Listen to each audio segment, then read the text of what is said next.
最近日本でも流行りのネックリフト、かなりいい施術です。こんにちは、脂肪吸引専門で行っているフラッシャー銀座院の森脇慎です。今回は今日本でもかなり話題になってきている顎下の脂肪吸引プラスネックリフトという施術について紹介していこうと思います。顎下の脂肪吸引に関しては近年かなり日本でも人気になってきている施術で、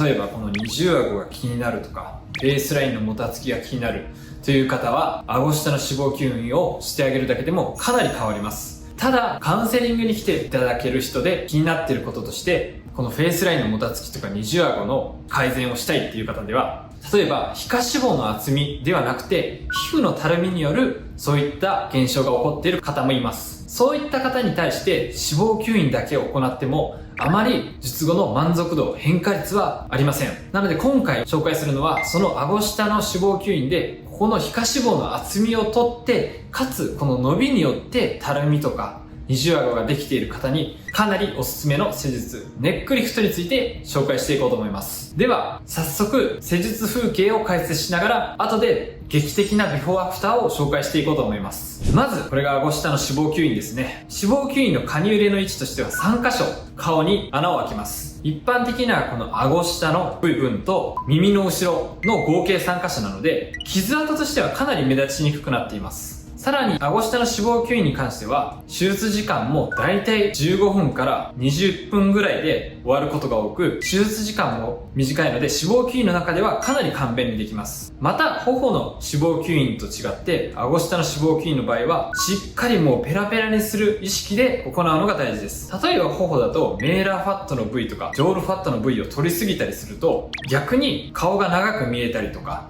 のっぺりとした感じになって将来的にこけたりとか予定外の他の余分なシワが入ったりとか、そういったデメリットがあります。なので頬の脂肪吸引に関しては調整して行うのが大事ですが、顎下の脂肪吸引の場合はできるだけペラペラにしてあげる意識で行っていますね。顎下のお肉を取り残しをしてもこけたりするデメリットもないので、もう本当にここはしっかりペラペラにする感じです。今回顎下の脂肪吸引と組み合わせる施術のネックリフトについても紹介していこうと思います。今僕が言っているネックリフトというのは切開リフトによる首の引き締めではなくて糸リフトを使ったネックリフトのことを言っています。アンカーバイニードルという両端子の糸リフトを使って行っていくものです。一般的に糸リフトというのは定期的に行う必要があり、術直後は上がってもやはりどんどん下がってきます。なので基本的にこのこめかみから入れてほうれい線とかフェイスラインをこう上に上げる糸リフトに関しては1年に1回ぐらいはメンテナンスで行う必要があるというのを説明させていただいています。なのでこっちに入れる糸リフトに関しては1年に1回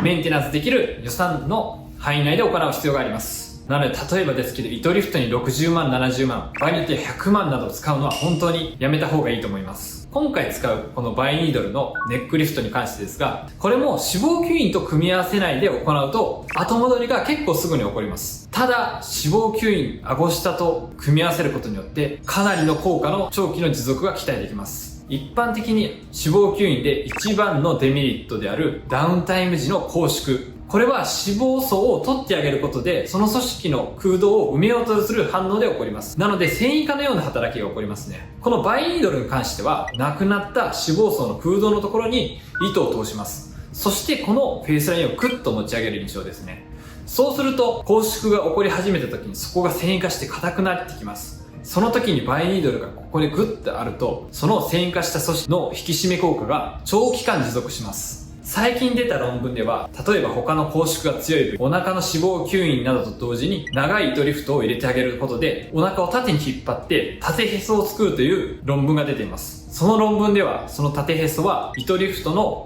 糸が消えた後も永続的に続くという風に書いてありました。それを応用した感じで顎下の脂肪吸引で拘縮が出た時にここに首のネックリフトを入れることで溶けた後もこのフェイスラインの引き締めを持続することが可能です。では早速ネックリフトについても施術を見ていこうと思います。もうすでに顎下に関してはペラペラになってフェイスラインはスッキリしているんですが、このバイニードルの糸を脂肪層を確認しながら丁寧に入れていきます。ちゃんとした脂肪層に入れないとその拘縮を利用した効果の持続が期待できないので、しっかりと脂肪層を確認しながら入れていっていますね。だいたいこの顎下の正中部から入れていって、下顎角の下あたりまで糸リフトを入れていきます。しっかりと確認しながら、この下顎角のところから外に出していくイメージですね。やはり少し硬いので出すときに工夫がいりますが、このようにしっかりと出すことでフェイスラインをグッと横に引き締めることができますね。反対方向にも入れていっています。同じように正中部から入れて下顎角の下あたりまで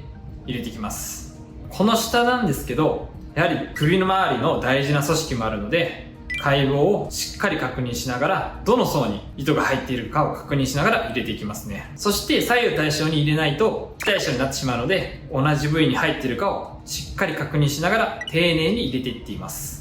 このネックリフトなんですけど、顔の普通の糸リフトと違って、例えば6本も8本も入れる必要はなく、最低2本から入れることで効果を出していきます。さあ今、糸リフト2本入れ終わりましたね。ここでしっかりクッと引くと、フェイスラインがしっかり出るのがわかると思います。多少引きずれるぐらいこのネックリフトに関してはやってあげても、後で拘縮の時にいい感じになるので、ここは多少引きずれるぐらいまでネックリフトを強くしてあげます。以上がネックリフトの施術になりますね。では術前術後を見ていきましょう。術前なんですけど、この方の場合は皮下脂肪はそれほどないんですが、そのネックリフトと顎下脂肪吸引を組み合わせた時の拘縮による引き締め効果も利用するので、少ししかない皮下脂肪もペラペラにしてあげて、そこで拘縮が起こった状態でネックリフトを入れてフェイスラインをより洗練させるという施術を行いました。ビフォーアフターでもかなりフェイスラインがスッキリしているのがわかると思います。本当に満足度の高い施術なので、この組み合わせはかなりおすすめです。また、ネックリフトの効果でここをしっかりと圧迫する効果も多少あるので、術後の腫れとか内出血もネックリフトをやっていない方と比べるとかなり少ないです。そういった点でもおすすめの施術になってきます。今回は最近日本でもどんどん人気になってきている施術、顎下脂肪吸引と首の糸リフトのネックリフトの組み合わせを紹介しました。今後も脂肪吸引に関する動画を更新していくので、チャンネル登録といいねよろしくお願いします。それでは。